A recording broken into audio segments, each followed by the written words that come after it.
আমার নূর নবী রাহমাতুল লিল আলামিন কয়, উম্মতের রে উম্মত, যদি কবর আযাব থেকে বাঁচতে চাও তাইলে তুমি সব সময় দোয়ার মধ্যে জুমার রাতে কিংবা জুমার দিনে মৃত্যু আল্লাহর কাছে কামনা করবা। আল্লাহর কাছে কইবি, আল্লাহ মউত যেদিন আসবে গো আল্লাহ লাইলাতুল কদরে মউত দিয়ে। আমিন কও। আল্লাহ যদি লাইলাতুল কদর আমার এত সৌভাগ্য না হয়, আল্লাহ রমজান মাসে মউত দিয়ে। আল্লাহ যদি রমজানে মৃত্যুর মতো এত সৌভাগ্য আমার না হয়, জুমার রাতে আমার মৃত্যু দিয়েন। আল্লাহ যদি জুমার রাতে মৃত্যুর সৌভাগ্য আমার না হয়, জুমার দিনে হইলেও মৃত্যু দিয়েন। জোরে বলেন আমিন। নবী কয়, উম্মত দোয়া করিও, দোয়া করিও, দোয়া করিও। হুজুর, যদি আমরা জুমার দিনে বা জুমার রাতে মৃত্যু কামনা করি কি বেনিফিট হবে? আমার নবী কয়, শোনো, ওয়াজা ইয়াউমাল কিয়ামাতি আলাইহি তাবা'আশ শুহাদা। আমার উম্মত, তুমি যদি এইভাবে দোয়া করো, তোমার মউতটা যদি জুমার দিনে কিংবা জুমার রাতে হয়, কিয়ামতের ময়দানে তুমি যখন দাঁড়াইবা, তোমার মাথায় আল্লাহ শহীদের মুকুট লাগাইয়া দিবে। আল্লাহু আকবার। শহীদের মুকুট, শহীদের মুকুট যার মাথায় থাকবে তার কোনো প্রশ্ন আছে নাকি? শহীদ, দ্বীনের জন্য যারা জীবন দিছে এরা শহীদ। শহীদের অনেক মর্যাদা আছে, অনেক রাস্তা আছে। কেউ পেটের ব্যথায় মারা গেলেও আল্লাহ তার শাহাদাতের মর্যাদা দান করবে, সুবহান। যদি ঈমানের সহিত মৃত্যুবরণ করে, কেউ পানিতে ডুবে যদি ঈমানের সহিত মৃত্যুবরণ করে, নবী বলেন তারও আল্লাহ শহীদি মর্যাদা দিবে। জোরে কোন সুবহান। শহীদের উপর লম্বা আলোচনা আছে, অন্য একদিন কমু। এট লাস্ট আমার নবীজি সব সময় একটা দোয়া করতেন। এই দোয়াটা আপনাকে একটু শিখিয়ে দিই। দোয়া এটা একটু লম্বা, একটু বড়। আমরা বয়ান করতেছি, যেহেতু ইউটিউবে বা ফেসবুকে এরা মনে হয় এরা যেহেতু ভিডিও রেকর্ড করতেছে দিব, এদের প্রতি অনুরোধ রইল এরা যেন এই দোয়া সুন্দর করে, দোয়াটা যেন কাট করে, ছোট করে, ক্লিপ করে এরা যেন ইন্টারনেটে দিয়ে দেয়, তাইলে বিশ্বব্যাপী আমার নবীর উম্মতেরা উপকার পাইব। ঠিক না? দোয়াটা শুনেন। আমার নবীজির সাহাবী হযরত আব্দুল্লাহ ইবনে আব্বাস রাদিয়াল্লাহু তাআলা আনহু, হযরত আব্বাস রাদিয়াল্লাহু তাআলা আনহুর ছেলে হযরত আব্দুল্লাহ রাদিয়াল্লাহু আমার নবীজির আপন চাচাতো ভাই। জোরে কোন সুবহানাল্লাহ। এই ফাকলায় কয়, আন্না রাসূলুল্লাহ সাল্লাল্লাহু আলাইহি ওয়াসাল্লাম কানা ইউআল্লিমুহুম হাযা দুআ। আমার নবীজি আমাদেরকে একটা দোয়া শিখাইতেন। সুবহানাল্লাহ কোন। কে শিখাইতো? কে শিখাইতেন? কি শিখাইতেন? কি কথা বলতে হবে? কি দোয়া? আমার নবীজি একটা দোয়া শিখাইতেন।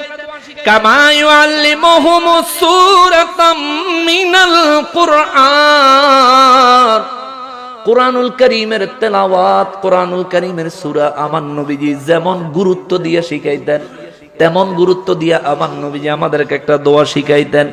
এই দোয়াটা ও নবীর উম্মতেরা তোমরা শিখিয়া রাখিও। দোয়াটা কি? নবীজি বলতেন, ফাকুলু, আমার নবী বলতেন, আল্লাহুম্মা ইন্না নাউযু বিকা মিন আযাবি জাহান্নাম।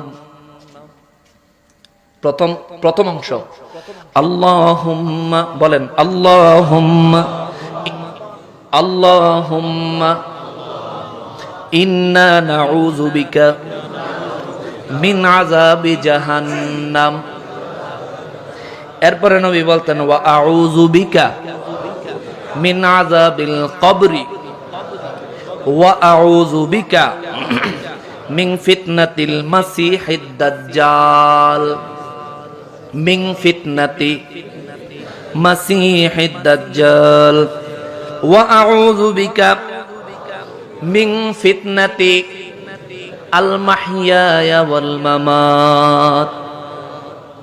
এই দোয়াটা আমার নবীজি সাহাবীদেরকে কুরআন শরীফের সূরাগুলো যেইভাবে গুরুত্ব দিয়ে শিখাইতেন, আব্দুল্লাহ ইবনে আব্বাস রাদিয়াল্লাহু তাআলা আনহু বলেন, আমার নবীজি এই সূরাগুলো, এই দোয়াটা আমাদেরকে তেমন গুরুত্ব দিয়ে শিখাইতেন। জোরে কোন সুবহানাল্লাহ।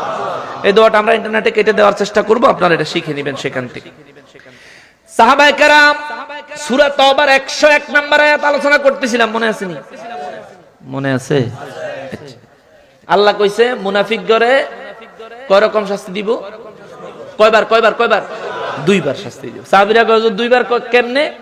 নবীজি বলেন একবার তা করে আল্লাহ তরবারি দিয়া মউত দিয়া তাদের তরবারির স্বাদ অনুভব করাইবে, এটা একটা আযাব। কবরে গেলে তাদের আরেকটা আযাব হবে। সাহাবীরা কয় হুজুর তাহলে মুনাফিকেরা তরবারির আযাব পাইলো, কবরে গিয়ে আযাব ভোগ করলো, হুজুর এর পরে কি তারা মাপ পায়া যাইব? আমার নবীজির সাহাবীরা বলে হুজুর তারপরে কি তারা মাপ পায়া যাইব? আল্লাহকে হুজুর কোন সুম্মা ইউরাদ্দুনা ইলা আযাবিন আযীম, আমি আল্লাহ কবর আযাবের পরে হাসরের ময়দানে যেন উঠামো, হ্যানতেনে যেন শুরু হইব, তাদের জন্য আরো কঠিন থেকে কঠিনতর আযাবের ব্যবস্থা রাখছি। জোরে কোন নাউযুবিল্লাহ, আর জোরে কোন নাউযুবিল্লাহ। যখন এই আয়াত নাজিল হইছে সাহাবীকে হুশ আছে? কথা কোন হুশ আছে? যারা গেছে তারা তো বাঁচছে, যারা যায় নাই, যারা মুনাফিকরা যায় নাই দিকে ডরে যায় নাই, যারা এমনই যায় নাই, হ্যাঁ গো হুশ আছে? মুনাফিকরা তো কয় দূর কইছে আর কি, ওটা তো ছাগল। কারণ নবীজি বলছেন ইমানদার যখন অপরাধ করে সে তখন অনেক অনুশোচনা বোধ করে, আর মুনাফিক যখন অপরাধ করে তার অবস্থা হয় এমন, উট যদি কারো ফসল খায়, মালিক যদি উটেরে বাইন্দা থয়, যে একটা উট তুই আরেকজনের ফসল খাইছ 3 দিন বাইন্দা থইলাম, 3 দিন পরে যদি উটটারে ছাইরা দেয়, এই উটটা কি ওই বেটার খেটটা কি আবার খাইতো না? কথা কয় না, খাইতো না? হ্যাঁ কি বুঝছে হ্যাঁ কি লেগা বাইন্দা দিছে? কথা কয় না, হ্যাঁ 3 দিন বাইন্দা তুই চাই বুঝছে? এটা আমার নবীজির জবান মোবারকের কথা, বাবা আমার বানাই না কথা না। আমার নবীজি কয় উটেরে আরেকজনের ফসল খাওয়ার অপরাধে 3 দিন বাইন্দা রাখার পরে 3 দিন পরে ছাইরা দিলে ওর যেমন হেই খেত আবার গিয়া খাইবই, কারণ এটা চতুষ্পদ জন্তু, এটার মস্তিষ্ক নাই, মগজ নাই, বুদ্ধি নাই। নবী কয় মুনাফিক হচ্ছে এমন, অপরাধ করার পরে তারে আল্লাহ শাস্তি দিলে, তারে আল্লাহ রোগ বিমার দিলে, তারে শিক্ষা পাওয়ার রাস্তা বাইর করে দিল, এই বেদবে সুস্থ হইলে, আযাব থেকে মুক্ত হইলে আবার গিয়া হে পাপ করে। ধরে কর নাউযুবিল্লাহ। আল্লাহ কয় তাদের জন্য শাস্তি, মউতের সময় একটা আযাব, কবরের একটা আযাব, কবরের পরে আর একটা আযাব, একবার চিরস্থায়ী আযাবে তারা নিপতিত হবে। যারা মুনাফিক না কিন্তু যুদ্ধের ময়দানে যায় না, কষ্ট হইতেছে আপনার? অসুবিধা হচ্ছে? শেষ করে দিতেছি, খেয়াল করে। আল্লাহ কয় যারা সাহাবায়ে কেরাম সবাই চিন্তায় পড়ে গেল, ভয় প্রত্যেকের ভিতরে ভয়ে কাঁপতে লাগলো। হায় হায়, আল্লাহ কইছে আযাব দিব, তাহলে তো আমাদের আর উপায় নাই। যেই সাহাবীরা ভয়ে যায় নাই তারা তো রইছই, যারা এমনই যায় নাই এরা সাথে সাথে অনুশোচনা করতে লাগলো, হায় হায় আমার দয়াল নবী সাহাবায়ে কেরামদেরকে নিয়ে যুদ্ধের ময়দানে জীবন বাজি রেখে দ্বীন ইসলাম প্রতিষ্ঠার জন্য গিয়েছেন, আর আমরা মদিনা শরীফে বিবি সন্তান লয়ে পড়ে রইছি। ওরার ভিতরে অনুশোচনা ঢুকছে, ঢুইকা এই সাহাবীরা নিয়ত করছে যে আমরা নিজেদেরকে মসজিদে নববীর যেই পিলার আছে এই পিলারের সাথে নিজে করে বাঁধবো। সুবহানাল্লাহ। অনুশোচনা কাজ করছে যে নিজে মসজিদে নববী শরীফের খুঁটির সাথে বাঁধবো। আল্লাহর রাসূল রাহমাতুল লিল আলামিন যদি আমাদের না ছাড়ায়, আমরা নিজেরা নিজেদেরকে ছাড়াবো না। জোরে কোন সুবহানাল্লাহ। অনুশোচনা কইরা নিজে করে বাঁধা রাখছে। নবীজি যুদ্ধ করে তাবুকের ময়দান থেকে ফিরছেন, আয়েশা দেখে মসজিদে নববীর লগে এডি একটা আরেকটা বাঁধা দিছে। নবীজি কয় কিও এরা কারা? হযরত ওমর রাদিয়াল্লাহু তাআলা আনহু কয় হুজুর তারা যুদ্ধে যেতে পারে নাই, যায় নাই, এই জন্য তারা অনুতপ্ত, অনুশোচনা প্রকাশ করার জন্য নবী গো এরা নিজেদেরকে মসজিদে নববীর খুঁটির সাথে বাঁধছে, এরা প্রতিজ্ঞা করছে আপনি নবী যদি তাদেরকে না ছাড়ান তাহলে তারা নিজেদেরকে ছাড়াবে না। আমার নবী কয় ওয়াল্লাহি আল্লাহর কসম, যেই আল্লাহর হুকুমে আমি নবী তোমাদেরকে নিয়ে জিহাদে গিয়েছিলাম, ওই আল্লাহর হুকুমকে মূল্যায়ন না করে যারা ইচ্ছার উপর নিজেকে পরাধীন করে দিয়েছে, তারা নিজেদেরকে বেঁধে রাখলে ওই আল্লাহর তরফ থেকে যতক্ষণ পর্যন্ত তাদেরকে ছাড়ার নির্দেশ না আসবে আমি নবীও তাদেরকে ছাড়াবো না। আল্লাহু আকবার। সাহাবীরা চোখের পানি ছাইরা দিয়া কয় হুজুর আমাদের যত সম্পদ আছে সব আপনি দ্বীন ইসলামের জন্য নিয়ে যান। হুজুর আপনার কদমে আমরা কুরবান করে দিলাম, এই সম্পদের মায়া আমাদেরকে আপনার সঙ্গে জিহাদে যাইতে আটকাইয়া দিছে। হুজুর নবী গো আমাদের সব সম্পদ আপনার কদমে দিয়ে দিলাম। এরার মন রাজা একবারে পরিষ্কার, মন থেকে যে অনুশোচনা করতেছে এটা দেখে কে? আল্লাহ আমার নবীরে কয় হুজুর ওয়া আখারুনা তারাফু বিযুনুবিহিম খালাতু আমালান সালিহান ওয়া আখারা সাইয়্যা। হুজুর ওরা সঠিক কাজ আর ব্যাঠিক কাজ, হালাল কাজ আর হারাম কাজ, ন্যায়ের কাজ আর অন্যায়ের কাজ এরা বুঝছে। সুবহানাল্লাহ কও হুজুর, এরা বুঝছে। আল্লাহকে আসাল্লাহু আন ইয়াতুবা আলাইহিম, আমি আল্লাহ তাদের তওবা কবুল করেছি। জোরে কোন সুবহানাল্লাহ। আল্লাহ আমার নবীজিরে কয় ইন্নাল্লাহা গফুরুর রহিম। হুজুর আমি আল্লাহ তাদেরকে জানায়া দেন আমি আল্লাহ দয়াবান এবং তাদের তওবা কবুলকারী, ক্ষমাকারী। জোরে কোন না সুবহানাল্লাহ। আল্লাহ কয় হুজুর তারা যে সদকা দিছে এটা কবুল করেন। সুবহানাল্লাহ কোন।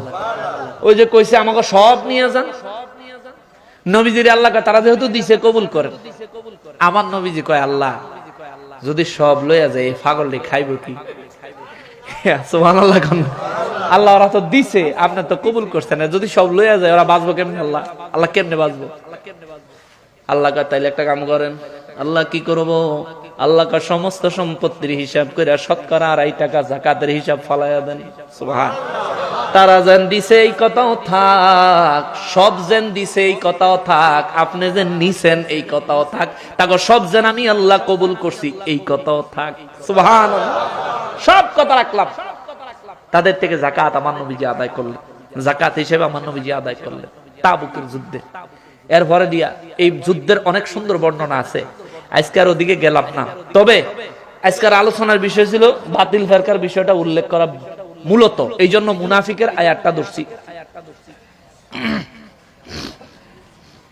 এই জন্য মুনাফিকের আয়াতটা ধরছি। আর ধরে এই পর্যন্ত আমরা আলোচনা করলাম, নিজেদেরকে বাঁচানোর রাস্তার কথাও বললাম। বাবারে ও মুসলমান, আমার নবীর যে প্রেমিক সে আমার ভাই, সে আমার বন্ধু, ঠিক কিনা? আর যে আমার নবীর দুশ্মন সে আমারও, এটা আমার কথা না, আল্লাহ তাআলা আল্লাহ নিজেই বলছেন তোমার বাপ যদি নবীর দুশ্মন হয়, ছেলে যদি নবীর দুশ্মন হয়, কুল ইন কানা আবাউকুম ওয়া আবনাউকুম ওয়া ইখওয়ানুকুম ওয়া আজওয়াজুকুম ওয়া আশীরাতুকুম ওয়া আমওয়ালুন ইকতারাফতুমুহা ওয়া তিজারাতুম তাখশাউনা কাসাদাহা। লম্বা একখানা আয়াতে কারীমা আল্লাহ তাআলা নাযিল করে আল্লাহ বললেন হুজুর বইলা দেন বাপ, ছেলে, বউ, আত্মীয়, ভাই, সম্পদ, ব্যবসা, বাড়িঘর, সব কিছুর থেকে আল্লাহকে, আল্লাহর রসুলকে, আল্লাহর রাস্তায় জিহাদ করাকে যারা বেশি ভালো না বাসে, আপনার বাপ হইলেও তারে বন্ধু হিসেবে গ্রহণ করতে পারবেন না। বাপ হইলেও ছেড়ে দাও, ভাই হইলেও ছেড়ে দাও, ছেলে হইলেও ছেড়ে দাও, বউ হইলেও ছেড়ে দাও, হেগর হেগর রাস্তায় দাও, তুমি নবীর রাস্তায় আসো। জোরে কর না সুবহানাল্লাহ।